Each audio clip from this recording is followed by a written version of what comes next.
The first human being who formulated the tactics of subversion was a Chinese philosopher by the name of Sun Tzu. And he said, after long meditation, that to implement state policy in a warlike manner, it's the most counterproductive, barbaric, and inefficient to fight on a battlefield. You know that war is continuation of state policy, right? So if you want successfully to implement your state policy, and you start fighting, this is the most idiotic way to do it. The highest art of warfare is not to fight at all,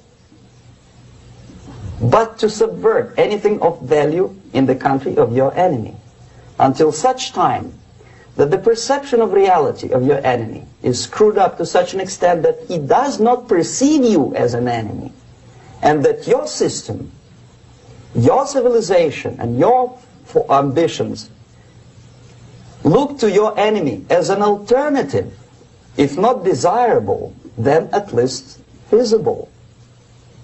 Better red than dead. That's the ultimate purpose, the final stage of subversion, after which you can simply take your enemy without a single shot being fired, if the subversion is successful. This is basically what subversion is. What subversion is, basically, it consists of 4 periods, time-wise. If we start from here and go this way, time, right? This is the beginning point. The first stage of subversion is the process which is called, basically, demoralization. It says for itself what it is. It takes from, say, 15 to 20 years to demoralize a society. Why 15 or 20 years? This is the time sufficient to educate one generation of students or children. One generation, one lifetime span of a person, a human being, which is dedicated to study, to shaping up the outlook, ideology, personality. No more, no less. Usually it takes from 15 to 20 years. What it includes? It includes influencing, or by various methods, infiltration, propaganda methods, direct contacts, doesn't really matter. I will describe them later. Of various areas where public opinion is formulated or shaped. Religion, educational system, social life, administration, law enforcement system. Sometimes when I describe all the methods, students ask me question, are you sure this is the result of the Soviet influence? Not necessarily. You see, the tactic of subversion, about which I'm talking, is similar to the martial art, the Japanese martial art. If some of you are familiar with that tactic, probably you will remember that if an enemy is bigger and heavier than yourself, it would be very painful to resist his direct strike. If a heavier person wants to strike me in the face, it would be very naive and counterproductive to stop his blow. The Chinese and Japanese judo art tells us what to do. First to avoid the strike, then to grab the fist and continue his movement in the direction where it was before, right? Until the enemy crashes in the wall. You see? So, what happens here? The target country obviously does something wrong. If it's a free democratic society, there are many different movements within the society. There are obviously, in every society, there are people who are against this society. They may be simple criminals, ideologically in disagreement with the state policy, conscientious enemies, simply psychotic personalities who are against anything. Right? And finally, there are a small group of agents of a foreign nation, bought, subverted, recruited. Right? The moment all these movements will be directed in one direction, right? This is the time to catch that movement and to continue it until the movement forces the whole society into collapse, into crisis, right? So that's exactly the martial art tactic. We don't stop an enemy. We let him go. We help him to go in the direction we want them to go. Okay? These are the areas of application of subversion. What it means exactly. In case of religion, destroy it, ridicule it, replace it with various sects, cults, which bring people's attention, faith, whether it is naive, primitive, doesn't really matter. As long as the basically accepted religious dogma is being slowly eroded and taken away from the supreme purpose of religion, to keep people in touch with the supreme being, that serves the purpose. Therefore, replace it, accepted, respected religious organizations with fake organizations.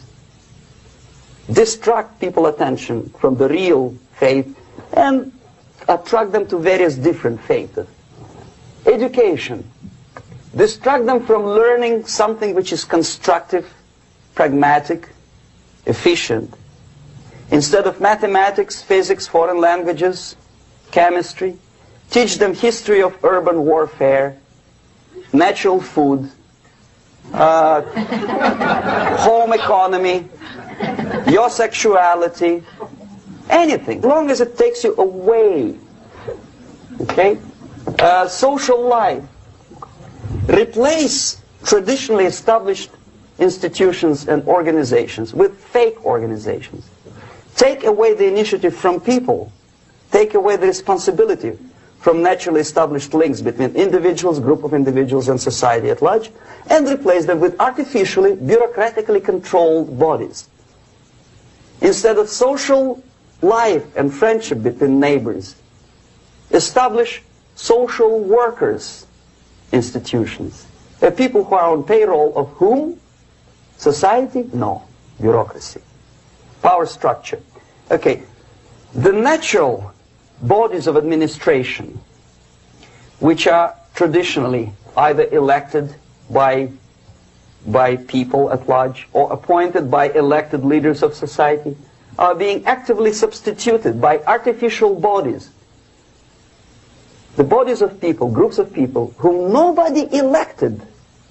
Never. As a matter of fact, most of the people don't like them at all, and yet they exist. One of such group is media. Who elected them? How come they have so much power? Almost monopolistic power on your mind. They can rape your mind. But who elected them? How come they have a nerve to decide what is good and what is bad for the elected by you, president, and his administration?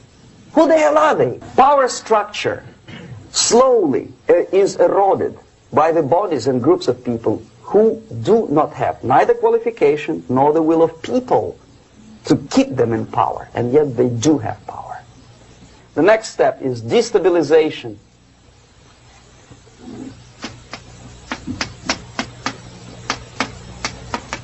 Again, this word says for itself what it is. To destabilize all the relations, all the accepted institutions and organizations in a country of your enemy. How you do it?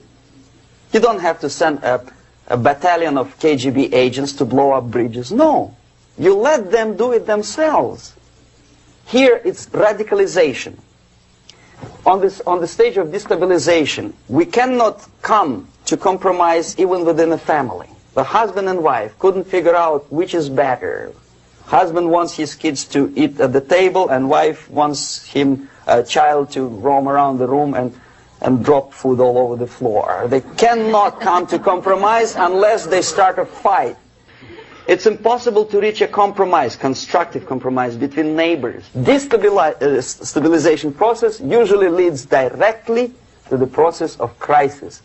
In case of developing nations, that's the area where I was active. The process starts